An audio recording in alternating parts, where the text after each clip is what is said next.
Welcome back to King Mute Online Service. Welcome juga buat teman-teman yang baru pertama kali beribadah bersama dengan kami. Nah, kita bersyukur kepada Tuhan karena penyertaannya kita masih dapat kesempatan untuk beribadah secara online.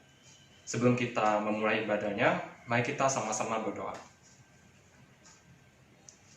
Bapa kami yang di surga, Tuhan Yesus yang baik, kami sungguh bersyukur ya Tuhan karena Engkau masih memberi kami kesempatan untuk beribadah kepadamu.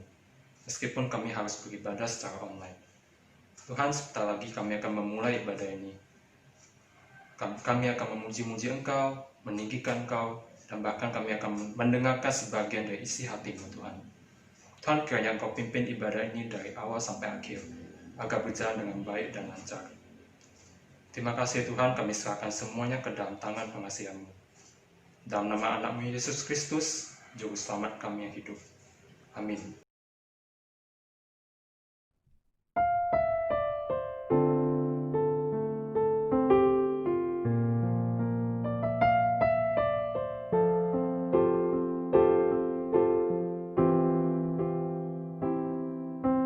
Christ is my reward, all of my devotion.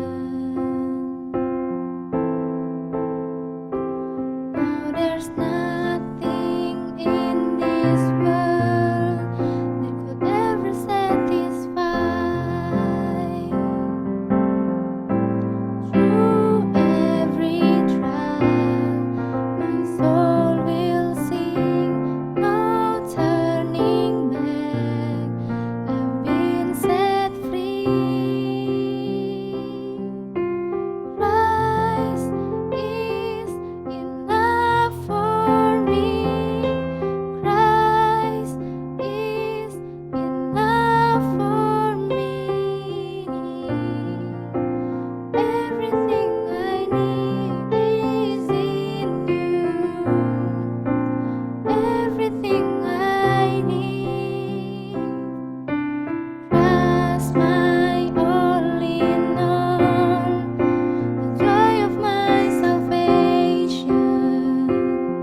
dalam setiap pergumulan kita.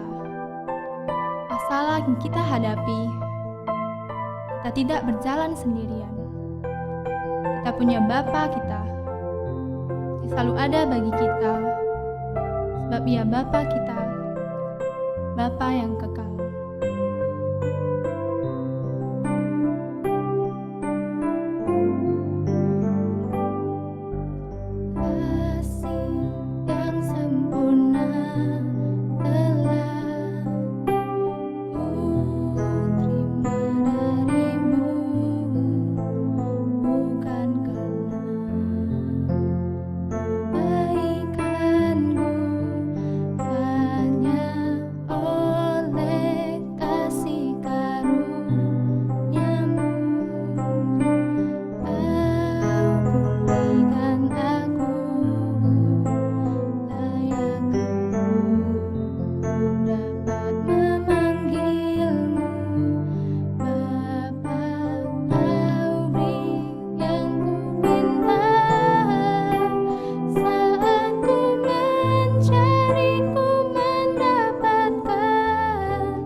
Shalom teman-teman. Sebelum kita merenungkan firman Tuhan, mari kita terlebih dahulu berdoa. Segala puji syukur kami panjatkan kepadamu, Bapa yang menjaga hidup kami, yang menyertai setiap langkah kami. Dan sekarang kami akan merenungkan sebagian dari firman-Mu. Kiranya Tuhan hadir di tengah-tengah kami, dan biarlah Allah Roh Kudus menyertai dengan kami pribadi lepas pribadi. Terpujilah Engkau Tuhan, kami menyerahkan waktu jam ke depan kami ke dalam tangan kasih Tuhan. Atas nama Tuhan Yesus, Juru Selamat kami yang hidup, kami berdoa. Mari kita membuka bagian firman Tuhan yang akan kita renungkan bersama di dalam Efesus pasal 4 ayat 21 sampai 32. Efesus pasal 4 ayat 21 sampai 32. Efesus pasal 4 ayat 21 sampai 32.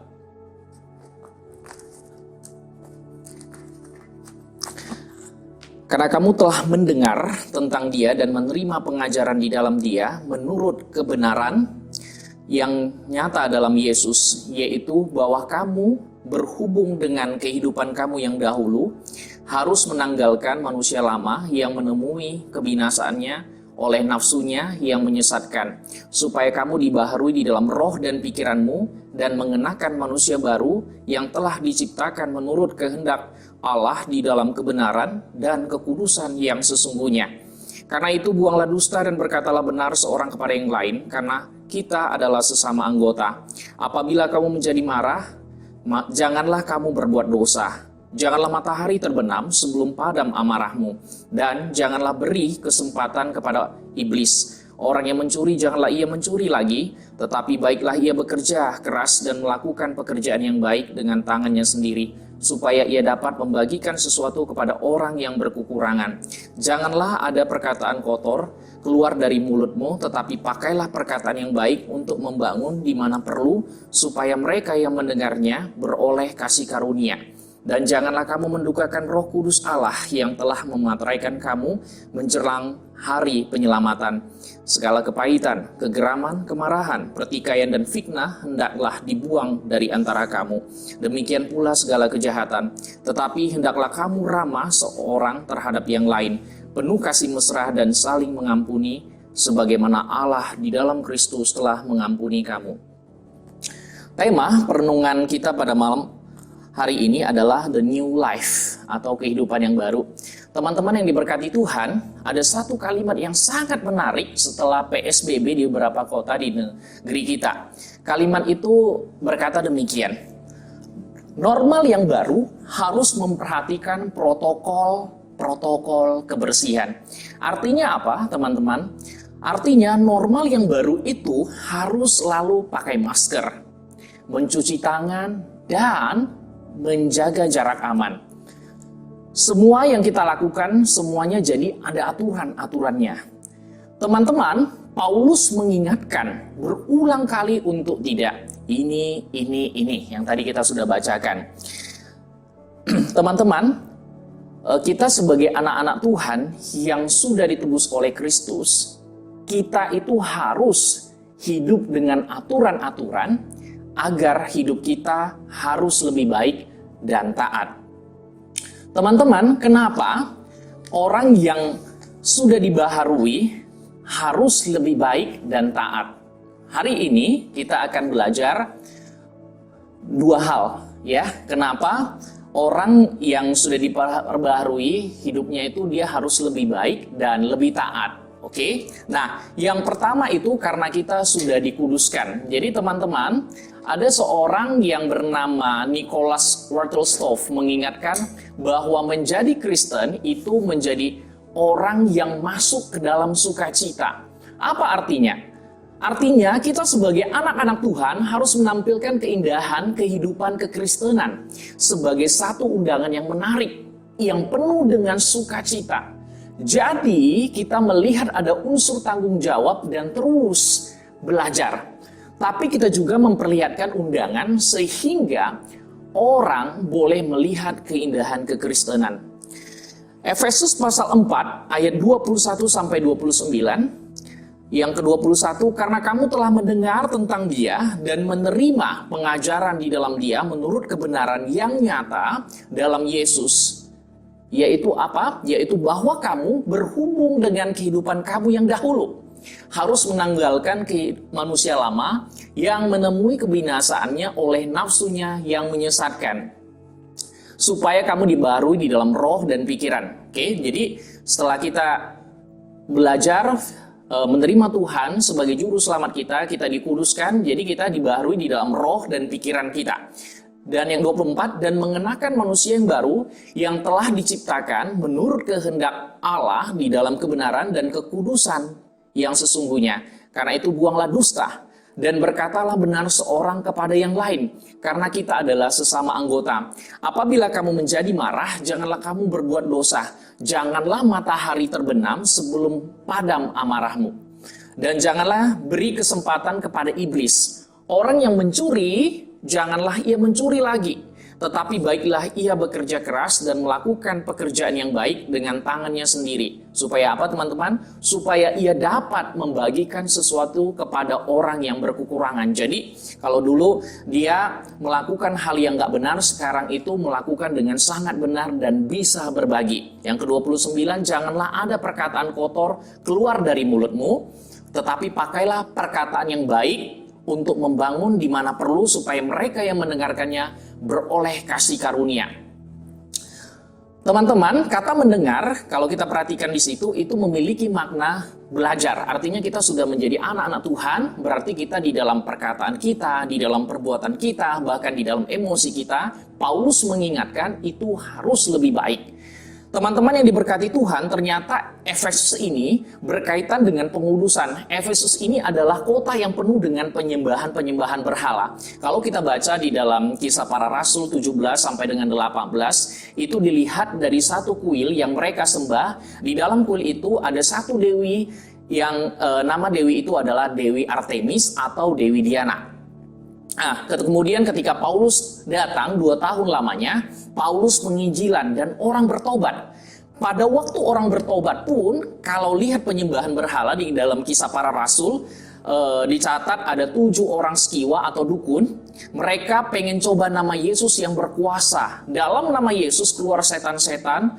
Ada dia coba mereka pakai nama Yesus yang kemudian si setan bilang begini, Yesus saya kenal, Petrus pun saya kenal. Kemudian dia berkata, kamu siapa? Akhirnya setan itu marah-marah. Kemudian Paulus berhadapan dengan orang-orang yang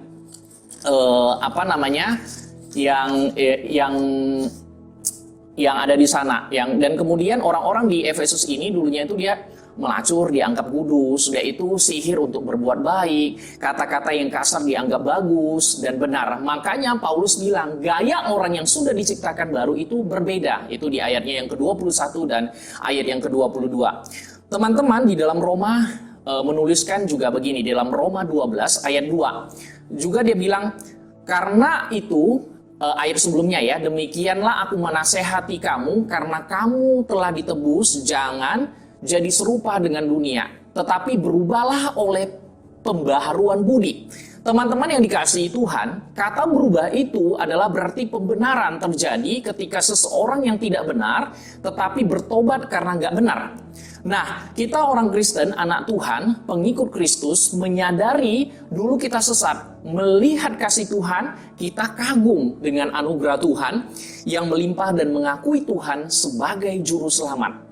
Tetapi setelah mengikuti kebenaran ini berlaku sebenarnya seumur hidup. Jadi berlaku 1 kali untuk seumur hidup. Nah, pertobatan itu tidak banyak-banyak, hanya 1 kali saja. Undanglah Tuhan Yesus masuk ke dalam hati kita, dan waktu kita belajar membaca kebenaran firman Tuhan, sekali diselamatkan, tetap diselamatkan. Tidak ada yang bisa memisahkan kita dari kasih Kristus. Teman-teman, pengudusan berlaku seumur hidup berarti mengupayakan hidup kudus setiap hari, hidup melayani Tuhan. Teman-teman, ada seorang wanita muda yang sangat cantik sekali. Tetapi kemudian dia punya seorang ibu yang buruk rupa. Jadi anaknya cantik, ibunya buruk rupa. Berkali-kali si anak ini merasa kecewa, merasa malu punya orang tua seperti itu, dan tidak mau menganggapnya sebagai ibu. Bahkan menyebut dia di depan teman-temannya, di depan publik, itu adalah pembantunya. Sampai akhirnya satu kali dia tahu kisahnya, yaitu kenapa si ibu wajahnya itu seperti itu. Kenapa kok bentuk tubuhnya bisa penuh dengan luka? Karena ceritanya begini, ketika si anak masih kecil, rumah mereka mengalami kebakaran. Lalu ibunya nggak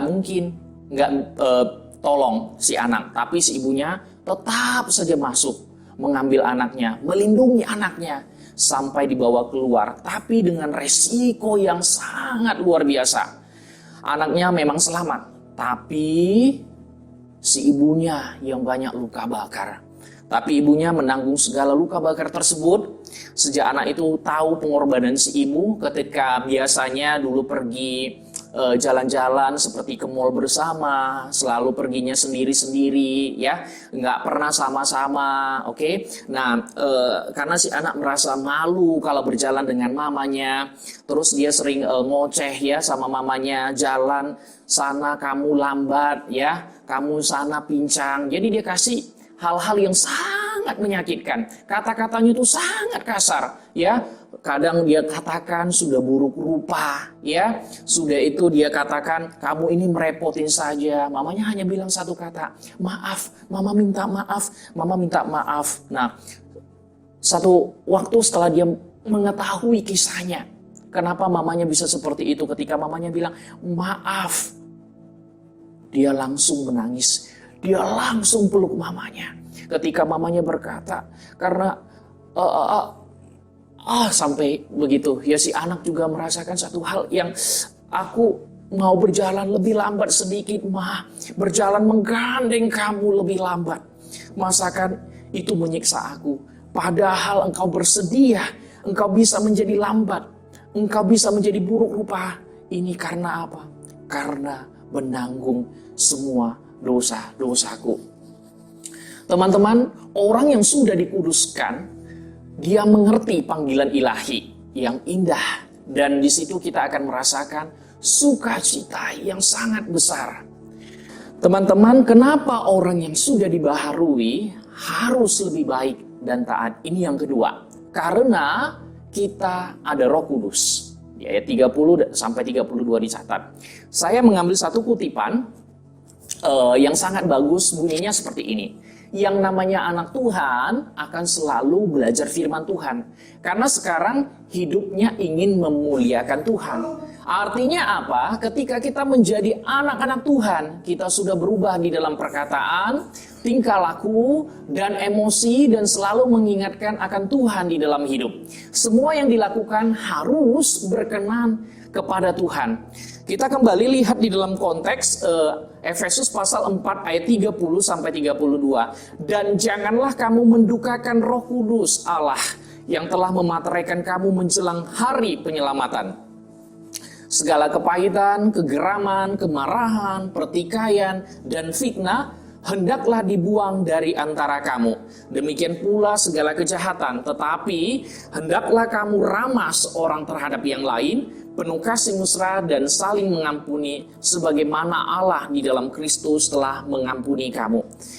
Teman-teman perhatikan kata memateraikan, ini memiliki makna yaitu telah ditandai dengan segel, menandai, mengakui. Dan perhatikan lagi kata mengampuni, ini memiliki makna memberi dengan cuma-cuma, memaafkan, menghapus. Jadi Tuhan di sini ya berkata, ya kita itu sudah dihapus segala dosa kita. Kita setelah dikuduskan, maka kita ada Roh Tuhan yang menyertai dengan kita. Waktu lihat kisah para rasul, teman-teman, di jemaat Efesus, kita mendapati hal yang sama juga dengan dosa mereka waktu orang melakukan sihir.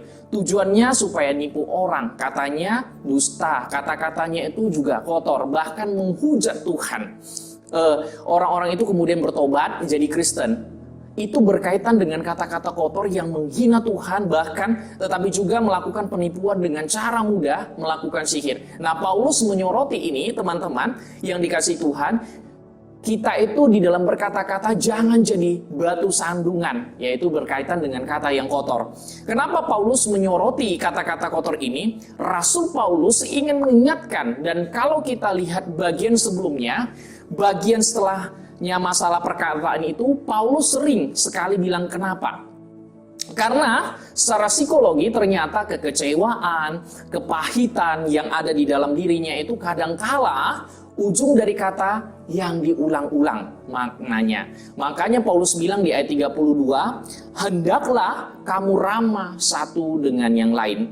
Sekarang kalau orang dikuasai, teman-teman, kalau yang sudah dikuasai firman Tuhan, seperti Paulus bilang, begini, saya sehati sepikir dengan Kristus. Dia nggak akan mungkin bisa sehati sepikir dengan Kristus kalau dia tidak betul-betul belajar untuk mengerti isi dan hati pikiran Kristus. Jadi sekarang kalau kita dikuasai firman Tuhan, dia punya relasi yang benar dengan Tuhan. Lihat tujuannya dari persekutuan kita dengan Tuhan. Makanya Injil Yohanes, di dalam Yohanes pasal 15 ayat ke-8, yaitu, dalam hal inilah Bapakku dipermuliakan, yaitu jika kamu berbuah banyak, dan dengan demikian kamu adalah murid-muridku. Jadi teman-teman, fokusnya adalah setelah kita dikuduskan, Tuhan ada bersama dengan kita. Jadi fokusnya itu bukan tentang kita, tetapi kepada siapa? Yaitu kepada Tuhan, ya, supaya kita tetap bisa memuliakan nama Tuhan. Teman-teman, renungan pada malam hari ini saya akan tutup dengan satu kisah, yaitu suatu hari ada seorang anak kecil kelas SD 2 datang pada papanya pulang dari sekolah, tiba-tiba pulang menangis. Papanya heran, anak kecil kok bisa menangis? Apa yang terjadi? Apakah berantem atau berkelahi di sekolah? Dia bilang tidak. Papanya langsung kenapa? Tanya, lalu kenapa kamu menangis? Setelah cukup lama akhirnya dia sharing. Dia katakan gini, Pak, saya ternyata itu cuman teman baik si ini. Hanya nomor yang ke-8. Bayangkan teman-teman ya, anak-anak itu ternyata itu di sekolah itu ada best friend-nya, siapa teman yang dia bebek-bebek begitu ya. Jadi anak ini ngadu sama papanya, ternyata dia itu hanya nomor urut yang ke-8 dari temannya. Nah, terus berarti dia bukan jagoan dari teman baiknya yang dianggap dia baik ya. Ya, dia kasih ranking yang best friend itu, saya ini ranking ke-8 Pak, dia bilang. Nah, saya ini ranking yang nomor 8. Anaknya ini sangat sedih karena dia mendapat ranking yang nomor 8 dari best friend tadi ya. Nah, kemudian saya mau kasih tahu teman-teman. Nah, kadang ini kesempatan ya. Mungkin teman-teman beranggapan ini satu hal yang sepele. Sebenarnya banyak terjadi di dalam kehidupan kita tanpa sadar kita ternyata juga ternyata somebody else ya. Kita mencari pengakuan daripada seseorang. Papanya katakan pada dia begini. Si papa berkata kepada dia begini, jati dirimu nak, harga dirimu nak bukan terletak pada apa yang orang lain pikirkan tentang engkau. Jadi dirimu itu terletak pada apa yang Tuhan Yesus sudah lakukan bagi engkau. Engkau adalah orang yang berdosa, kau adalah orang yang tidak selayaknya mendapatkan kasih karunia daripada Tuhan. Tapi Tuhan penciptamu sudah mengasihimu, bahkan mati dan dibangkitkan untuk engkau. Teman-teman, sejak saat itu si anak mengerti bahwa hidupnya untuk memuliakan Tuhan. Teman-teman, jadi kalau sekarang, kalau orang yang sudah dikuasai firman Tuhan, dia punya relasi yang benar dengan Tuhan.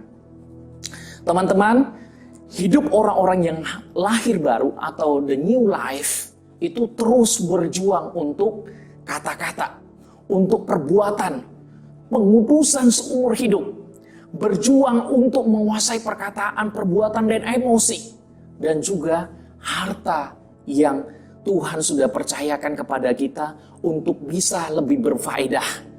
kita bisa lebih cinta Tuhan dan juga sesama. Dan kiranya Roh Kudus sendirilah yang memampukan kita hidup kudus di hadapan Tuhan setiap hari sampai di mana kita tidak bernapas lagi. Teman-teman dan saya yang sudah ditebus Tuhan, marilah kita hidup lebih baik dan taat.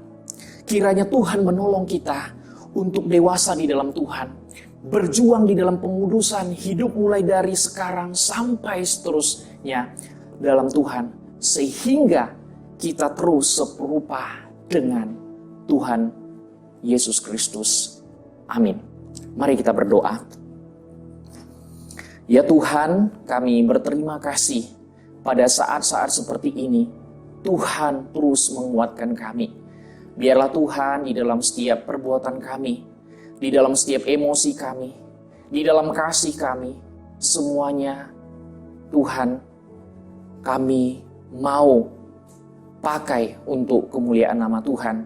Terima kasih Tuhan untuk perenungan pada malam hari ini. Kami bersyukur kalau Tuhan sudah menyucikan kami, menguduskan hidup kami, dan Roh-Mu itu tinggal bersama-sama dengan kami, sehingga setiap kali kami melakukan hal-hal yang tidak benar, Tuhan mengingatkan kami. Terima kasih Tuhan buat malam hari ini. Terpujilah Engkau. Demikian kami berdoa atas nama Tuhan Yesus Juru Selamat yang hidup, kami berdoa. Amin. Shalom guys, tadi sungguh firman Tuhan yang luar biasa yang disampaikan oleh Sandy Lose. Dan saya percaya itu juga memberkati teman-teman semua. Nah, sebelum kita mengakhiri ibadah kita, ada beberapa fakta yang ingin kami sampaikan. Yang pertama, minggu depan kita akan ibadah pemuda seperti biasa, tapi menggunakan aplikasi Zoom. Dan minggu depan kita akan kedatangan tamu yang spesial nih, yaitu seorang dokter yang akan sharing dengan kita bagaimana agar menjaga tubuh kita tetap fit dan sehat. So stay tune dan jangan sampai lewatkan. Terus yang kedua, setiap Jumat kita akan mengadakan Bible Study jam 19.30 malam dengan menggunakan aplikasi Zoom juga. Jadi bagi teman-teman yang juga mau join, silakan DM kita dan kita akan menginformasikan mengenai link meetingnya. Kemudian untuk teman-teman yang mau memberikan persembahan, teman-teman bisa memberikan melalui OVO atau rekening bank BCA seperti di layar di bawah ini. Dan juga untuk update informasi mengenai kegiatan kita, mengenai persekutuan kita, itu teman-teman bisa kunjungi Instagram kita @kingme_youth_fellowship atau Facebook page kita King Me Youth Medan, dan juga jangan lupa untuk subscribe YouTube channel kita King Me Youth Medan. Oke, jadi sekian waktu untuk hari ini, dan sebelum kita akhiri ibadah kita, mari kita tutup dengan doa Bapa kami. Bapa kami yang di surga, dikuduskanlah nama-Mu. Datanglah kerajaan-Mu, jadilah kehendak-Mu di bumi seperti di surga.